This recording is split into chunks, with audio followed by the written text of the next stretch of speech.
Once there lived four brothers, Kuran, Burhan, Sarman and Kaunrai. These brothers would work in their fields every day. And in the afternoons, Kuran's daughter would bring them a bundle of lunch. One day, as she was walking towards the fields with the bundle of lunch, she stumbled upon a sharp-edged stone that hurt her toes. Pained, she took her sickle and tried to dislodge the stone. But magic happened as soon as sickle touched the stone. The iron sickle turned into gold. Surprised, she dislodged the stone, picked it up and rushed to the fields and narrated the whole story to her father and uncles and handed over the stone to them. The brothers immediately realized this is no ordinary stone, but it is paras that can convert iron into gold. They discuss and deliberate and decide to go and inform this to the king. So they go to the king, narrate the whole story and hand over the paras to the king. Now what happens is even more magical. The king returns the paras to the brothers and he tells them, "You keep it, use it to do the good deeds. Keep digging the ponds." This advice sounds very odd, but this message itself is a gold. The king here is telling them the importance of water conservation, water harvesting. We know that magic stone like paras does not exist. Look at the message in the story. That itself is a gold. The king tells the brothers the importance of water and importance of digging the ponds.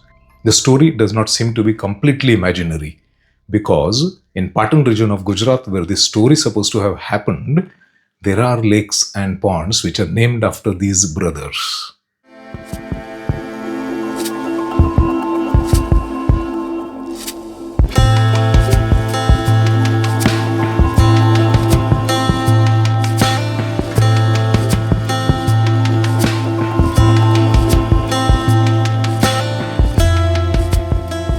Namaskar.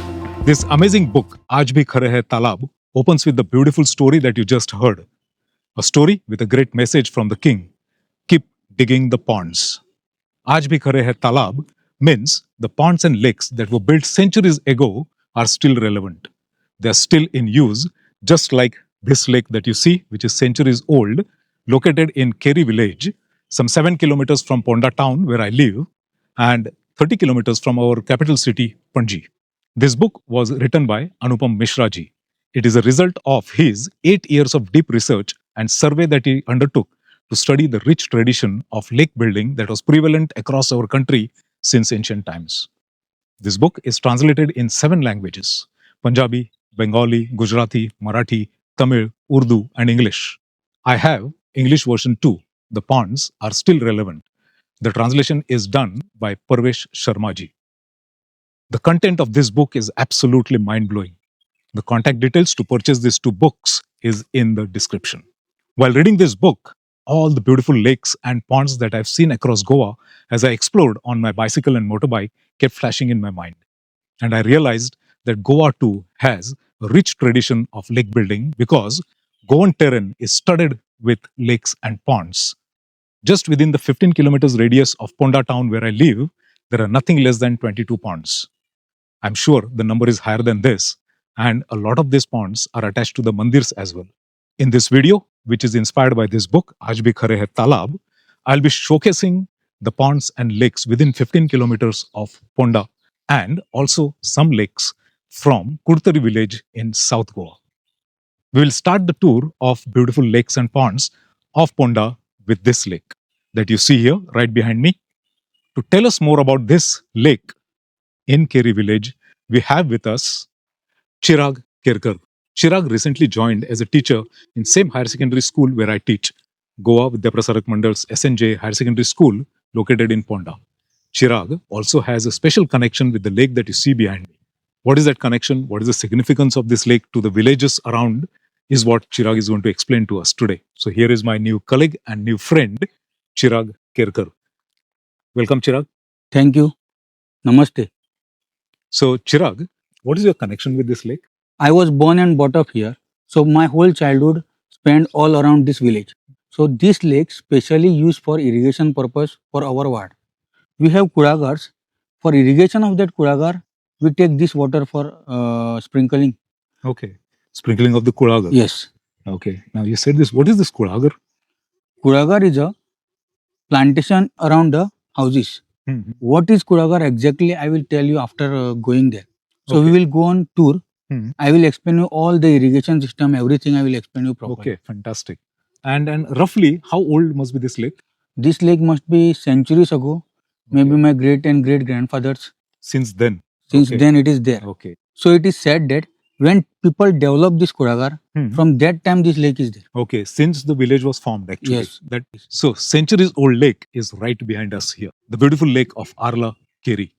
We will start our tour of lakes and ponds of Ponda within 15 kilometers of Ponda from this lake in Arla. And Chirag is going to take us on the tour of the village and he's going to explain to us how the irrigation system works. So let's go. Yes. Come, let's go.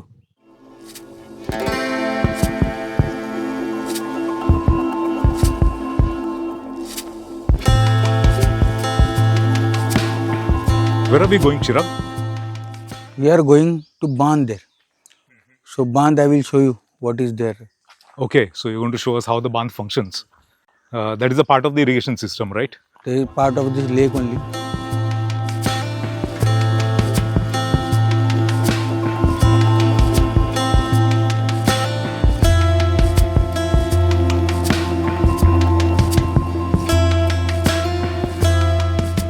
This is the bandh, huh? So here you can see the lake which we were talking about. So this lake is Arla lake. So this water directly we are using for sprinkling the water in the kulagars. So what happens here? Water get collected from different sources like spring and underground water and accumulated here. So this lake is built for that purpose only, for accumulation of water, and then it is used for the sprinkling of kulagar. Here is a gate for the water. So this gate is called as bandh. So earlier what used to happen, I have seen when my grandfather and all used to build this type of bandh, this type of old technology used to be used. So here two wooden planks, both the sides wooden planks are put and inside mud is put here. But this is the new technology here where only single sheets are put, single planks are there and this is waterproof and this can hold the pressure of the water. So this is old technique and this is new technique here. So here water get accumulated and from then down we can see the pipe here, see down pipe is there. So from that pipe the water get diverted towards the kulagars here and then after bifurcations are there that we will see afterwards. This lake serves almost around 200 houses. So you think one house has a kulagar around it. So like this 200 houses, each house is having each kulagar around it. So how many houses this lake is serving. So further process I will show you after going there. So we'll go there and I will show you the further process.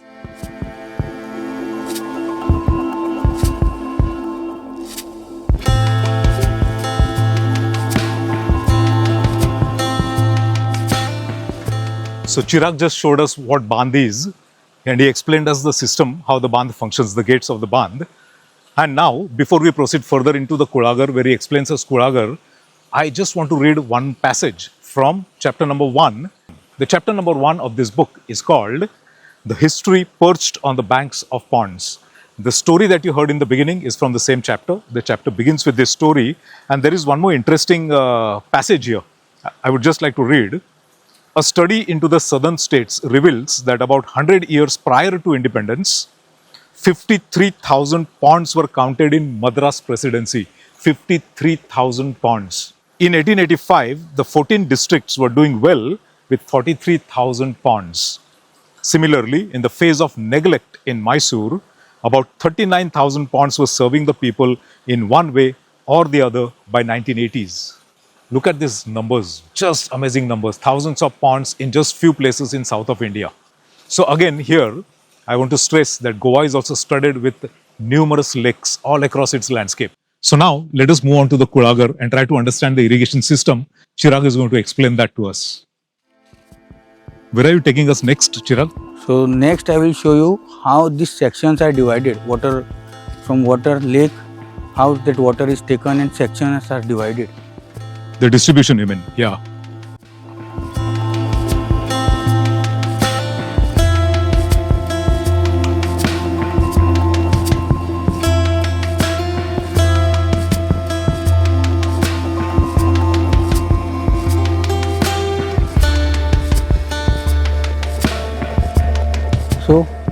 can see that side where water is coming. This stream. So that water is coming from the Arla lake, which we have seen just now. Just now on the bandh we saw. Bandh. From the bandh that water is coming, that is the path of that water. Okay. And look here. So here you can see the two splits here, and this water is going to the higher place. So our ward is like this valley form. So that's why higher places, first split is there here. So first split goes to two higher places. So this system is made specially to take the water to the higher level. Okay. Valley flows, then further bifurcation will be there. That we will see afterwards. So this is the one section and this is the second section of the same stream. This is the first split. Yes. And are there more splits like this? Yes. Further? Further more splits will be there. Okay. So let us go there now.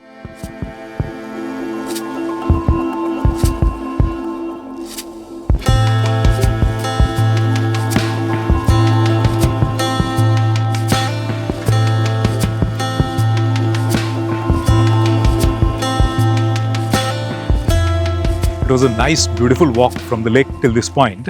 On the way, Chirag showed us bandh and then he showed the first split, how the water is taken at different levels to the wards, to the villages, how it is split, how it is distributed. Before we proceed any further, I would like to read a small passage from chapter number 3 of this book. This book has got total 9 chapters. Here is the passage from chapter number 3. And this chapter is called The Unsung Heroes of the World. There is something very interesting in this that refers to us. Let us see what is that. Who were these anonymous people? Hundreds and thousands of ponds had not sprung all of a sudden from thin air. They had behind their existence a unitary force which made them join together to build, and tens of those who built them. These tens and units joined together to multiply into hundreds and thousands. But for last 200 years, a semi-literate society has reduced the ones, tens, hundreds and thousands into a zero. Who is this semi-literate society? We, the semi-literates, but not so well educated. That's what author is referring to since last 200 years.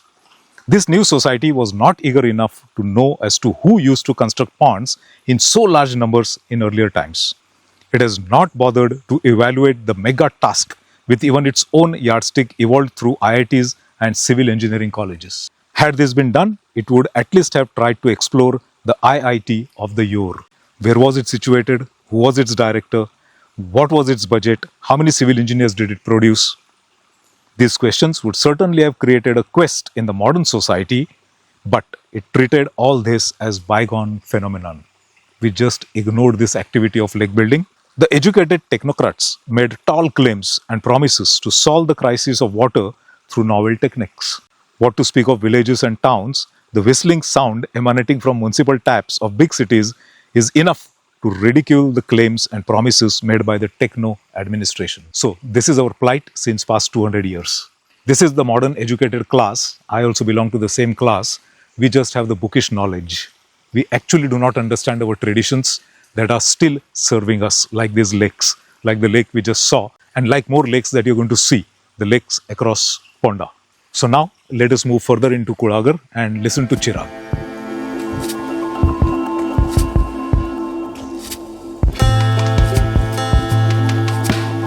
So here you can see these things, the stones which are put here. So why this is put, you can analyze. This is again a tiny little bandh. Yes, this is bandh only, but smaller one. Yeah. So what this is called as banne. So what is the function of this? To stop and divert the water. So when I want water this side, I will put this banne here. I will stop the water and water is diverted here. So earlier this banne was made out of banana bark is there, bark of banana tree. So nowadays we are using this waste material Like cloth, and the stones are kept as a weight. Right. So you can see here, this is one type of kulagar here. Kulagar is formed by two words, kur and agar. Kur means generations of family, and agar means the farm or vegetation developed across the house or area. So here we have kulagars where one house will be there and surrounding there kulagars will be there. So kulagar, specially main plantation will be of betel nut plants. You can see here betel nut plants. So maximum plantation will be of betel nut plants, and apart from there it will be jackfruit, then breadfruit, then bimla, karmala will be there, which is star fruit, which we call. Then spices we also will be there in mix, like miri, then jaifar, like this. Then flowering plants also will be there, some flowering plants also.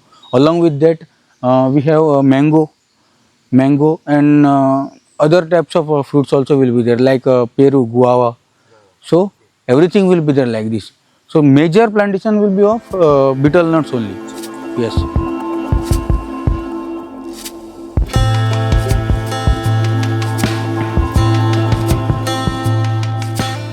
I'm walking through this beautiful kulagar in Arla ward and walking towards Karmale ward where Chirag's kulagar is. What a beautiful experience, what a feeling to walk here.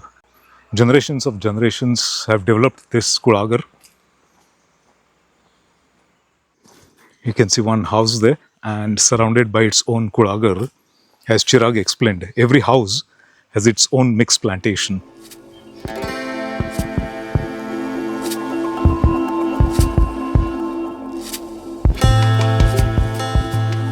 Where are we going now? So now we are going to the Bandli, the further bifurcation of water, where I have told you already.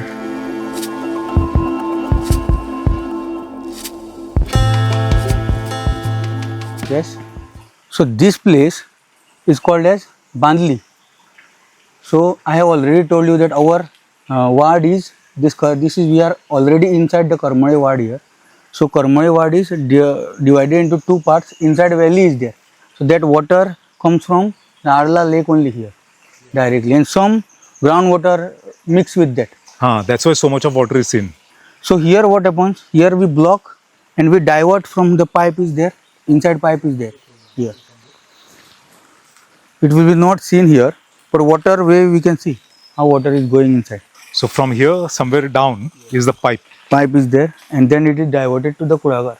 Okay. So basically this Bandli is built to raise the level of the water. Raise the level of the water and divert it into kulagars. Of a different part of your village.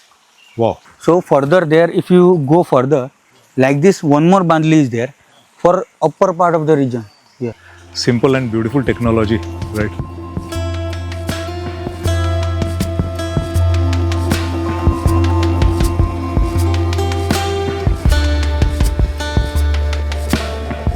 The water from Bandli is coming from that pipe. It is reaching here. That pipe from the Bandli is bringing water here.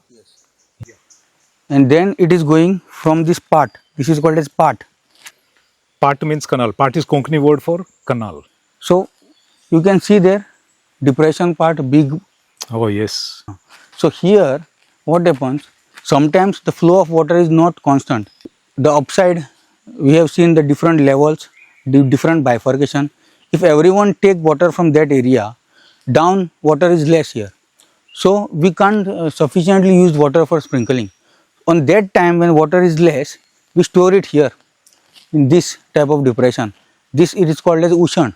Ushan in Konkani. In Konkani it is called as Ushan, where we, when water is less, we divert this water with the help of Bandle here, and we close that lid. There down one lid is there for that. So after 2-3 hours or 4 hours, we come and see whether it is filled and all, and then we remove and water is taken there. Yes. So this is a temporary pond which stores the water when it is less and also supplies the water when water is scarce, less. Amazing. For supplying the water, we have timings. So that timings are called as poire. So poire means what here? See, I have told you that according to the region, the water is bifurcated here. So everyone don't get water at one particular time. If everyone sprinkling water at one point of time, we will not get sufficient water. So that's why proper timings are given. So this part of kulagar will be sprinkled first, then after that second, third, like this. So poire is called as timings. It is a turn, your turn, your turn, your turn. And they come once in 2 days for each one. So your turn is today, you say? Yes. Yeah. So there will be plenty of water in your kulagar today. Superb planning again, superb water management techniques. So reading that book, aajbhikharehaitalab, the title of that book is so relevant. Look at this. Today the whole irrigation is done using the lake that was built centuries ago.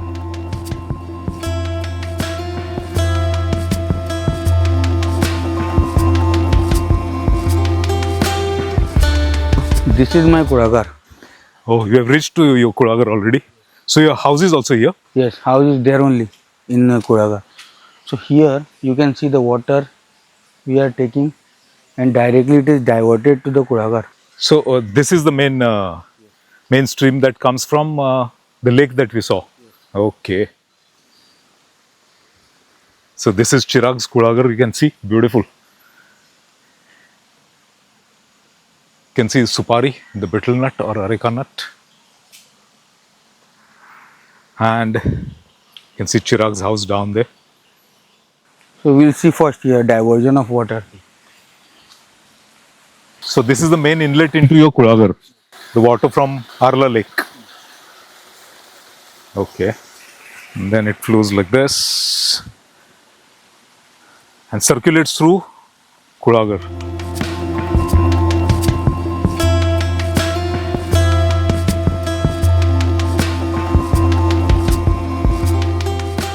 What is that you're carrying? So this is the instrument which is used to sprinkle the water manually to the kulagar.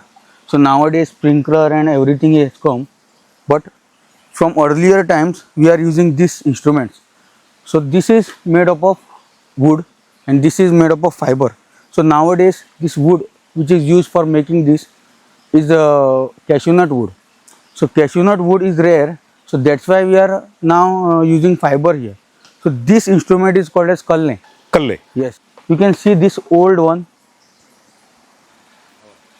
how nice stroke it is having. So this is made by my grandfather, and it is broken. We have repaired it slightly. That's it. My grandfather was a carpenter by profession, and he used to make different things out of wood and all. And people used to give orders to make this kalle for him. Chirag, do you know that that is a collector's item? Please preserve it, huh? Yeah. So I will show this. And that wooden one you're holding in your hand, who made that? This is made by my father. Okay, so your father continues the tradition. Super. So here what happens, you can come here, I will show you here. Already I have told you. So this is what is called as banne, which is used to, yes, which is used to stop the water here and divert the water. So we don't want water that side, we don't want water this side. So I am putting this banne here. Simple. Yes, simple. And what happens, slightly more water is going. That's why for weight purpose I am keeping stone here, like this. So what happens, the full water is diverted. Yes. So. And now you're going to demonstrate how kalle is used. Okay. So what happens here, see, here one depression is there.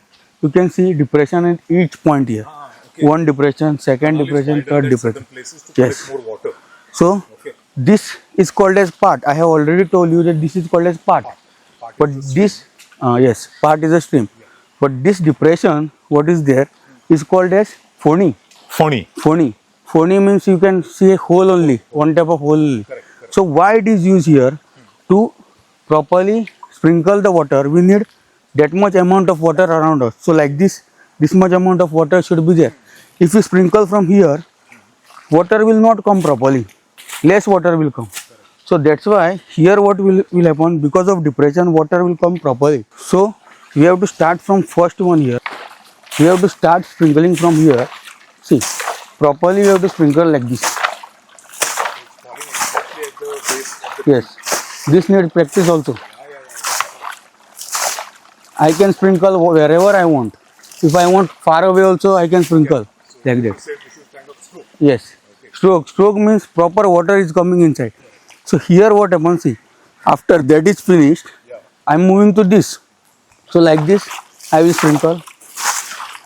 I will sprinkle properly. When it is over, then I will move like this, back side. I will sprinkle this side. and then I will move to third one. So like this, part by part, we have to sprinkle and we have to complete our kulagar sprinkling lake. Just tell me one thing, how long it takes to water your full kulagar? Almost 2 hours. So you can see the jackfruit tree here. Wow. So many jackfruits. Yes. What variety is this? Kappa or Rasar? This is Rasar only. Rasar. So we have two varieties of. Two varieties, Kapo and Rasar. Kappa is the firm one. Yes. Yeah. And Rasar is juicy one. Yes. Which one you like? I like a juicy one, Rasar only. Rasar. I also love Rasar. Everybody doesn't like it because they don't know how to eat it. Right. And secondly, they find it easy and all. It's a sticky surface. Sticky. So they don't like it. They don't know how to eat. So there you can see that bilimbi tree, Bimla. Okay, let's have a closer look. This you know already. Yeah, banana is also here in kulagar. This is Bimla, the bilimbi. What's the use of this? How do we use it? We use it for curry, Prawns curry especially. prawns curry especially. And pickle also tastes very good of this. So after the whole tour that Chirag gave us, explained everything so beautifully, I am sitting in his kulagar. Wonderful, wonderful feeling here. I would again like to read a passage from the last chapter of this book. The title of the last chapter is the title of the book. The ponds are still relevant. The bad times had come. Had there been bhopas, which means soothsayers, they would definitely have predicted hard times for ponds. The healthy traditions and beliefs which worked as the spirit behind building the ponds were withering. The British had come to India from across 7 seas along with their experience. There, the society was class-based, having master-slave relations. There, only the state decided what was in the interest of the society. Here, the social setup was caste-based. The kings were indispensable, but the relations between the ruler and the ruled were altogether different here from those in England. Here, society itself determined its interest and fulfilled it with its own force, its own skillful management. The state's contribution was that of a helper. So we were not centralized society, but community-based society. Community did all the work, and the lake that we saw, Arla Lake, was built by this community from this village, community belonging to KHARE village, and they are still maintaining it and using it for irrigation of their kulagars. There is something interesting here. In the year 1700, the Mysore state was looked after by Diwan Purnaya. At that time, there were 39,000 ponds in the state. The state also spent lakhs on the maintenance of ponds every year. Now, the empire changed.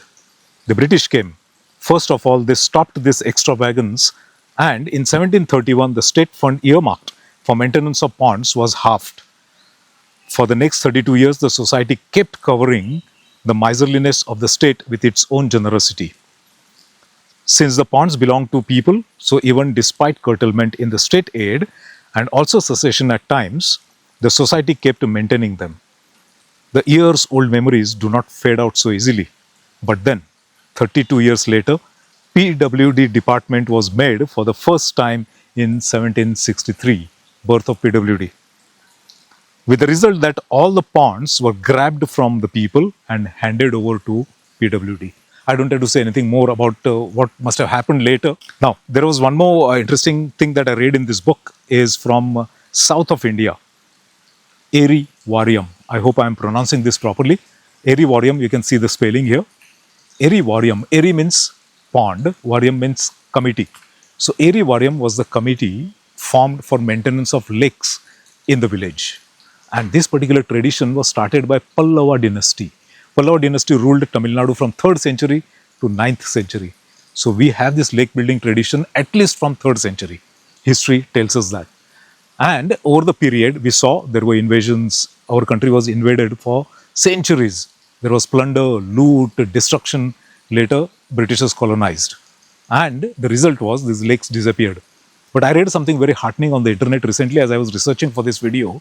In Tamil Nadu, there is an NGO that has just started the revival of Eri Varyam. In some locality, I don't know, I want to read that report in details. They have taken the ponds back from the whatever body like PWD and given it to the community, and they have started the revival of Eri, of ponds.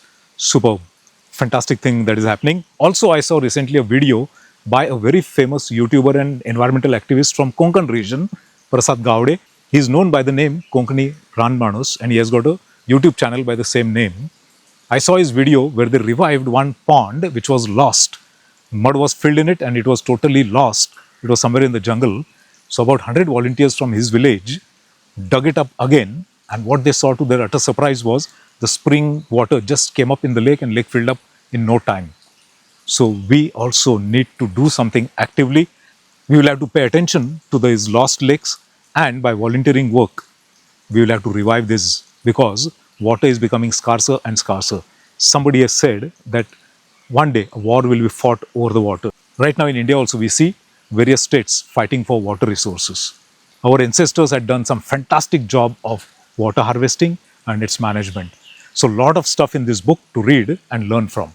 And now, as I said, Goa also has got a rich tradition of lake and ponds building. We have got centuries old lakes. We saw one. And I'm going to take you on a tour of some beautiful lakes within 15 kilometers of Ponda, and some of them attached to the mandirs. There is a nice tradition here across India. Mandirs always have a pond or a lake attached to it. Same thing in Goa. And then I will show you beautiful lakes of Kudutari village in South Goa, which is also known as Salsit. But before we proceed any further, let us thank Chirag. So Chirag, thank you very much for this fantastic tour that you gave. Okay, early morning we started, you showed us the lake and you showed us all the system, irrigation system, and finally you brought us to your kulagar and you demonstrated how kalle is used, how sprinkling is done. Superb that your generation is also doing this work. First of all, I would like to thank you and welcome also. So what happens here? If we don't protect this all things, it will not go further. Like my generation only, some people don't know. Many, almost 25% those who have kulagar, they may be knowing. But rather, apart from that, they don't know all this vocabulary, all this system, all this channelization. So to know this Goa also is rich in all these things. To show that to people like you help us, and along with that, it should be preserved and maintained properly. Yes, very much. And I am going to read this book. Many things are there in this book. And even for viewers, I recommend you strongly should read this book. It's available in 8 languages, right? And once again, Chirag, thank you so much. Thank you.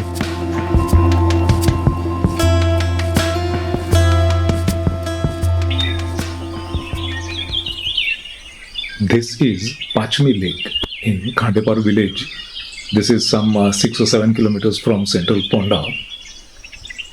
And the water in this lake is from the springs and streams that originate in the mountains and the far side of the lake, the opposite side. That's where the spring is. And the water from this lake is again used for irrigation of kulagars. Just behind me is the kulagar, and on the right side is the gate. Let us walk there and have a look at the gate, the sluice gate.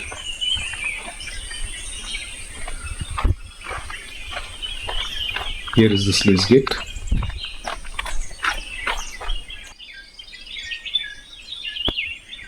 And this side is the kulagar.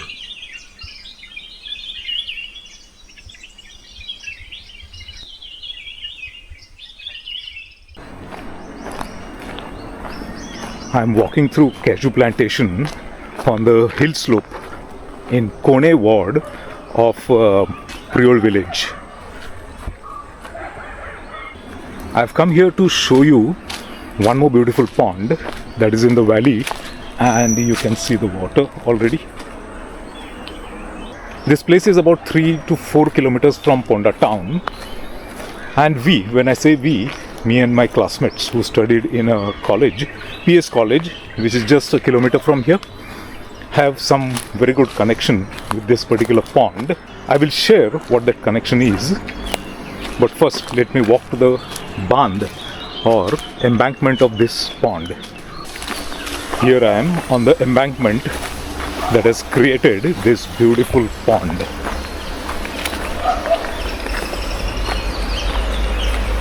Wow, so many whistling tills, the whistling ducks on the lake. Beautiful.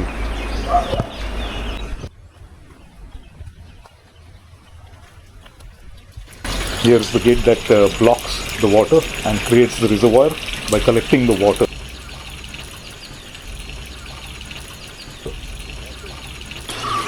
And this side is the kulagar.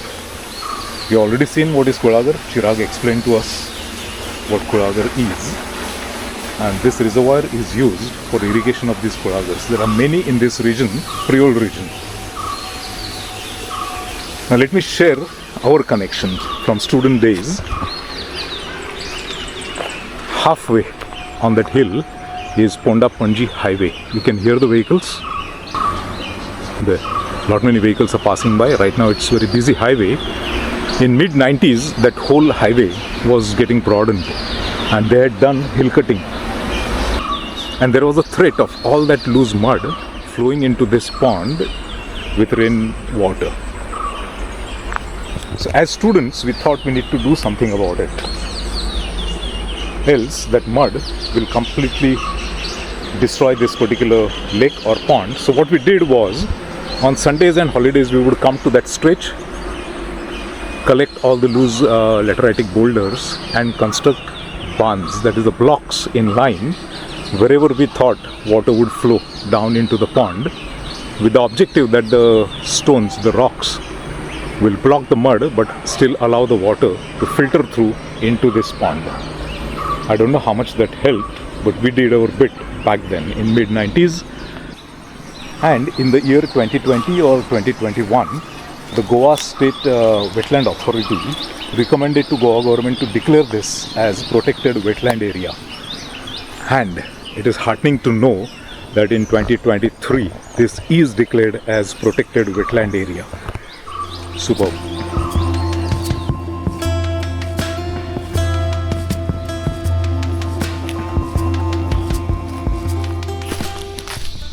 There's one lake here in the valley, just 3 kilometers from Ponda, which serves the kulagars in this region.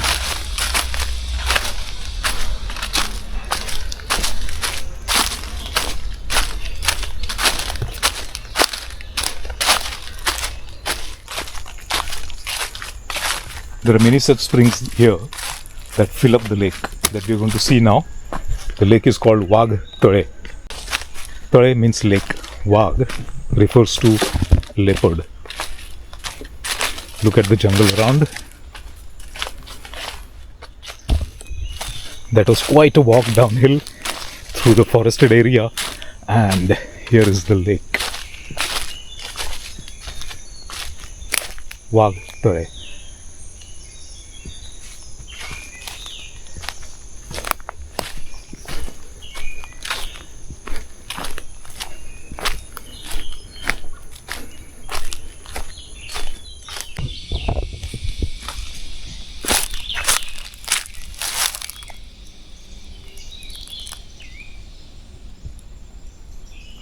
Vaavs in the valley near Farmagudi, just 3 kilometers from Ponda. And the water from this lake is used for irrigation of kulagars. This side are the kulagars.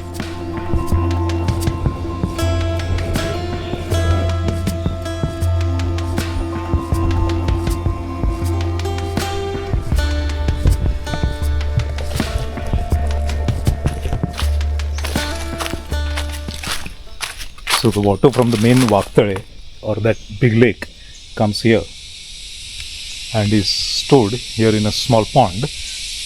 And Chirag had already explained to us, this is Ushan. Water is temporarily stored here and then released into kulagar for irrigation. Yeah. Here, water circulating in kulagar. This kulagar belongs to my friend and colleague Datta Prasad Desai in Nageshi village.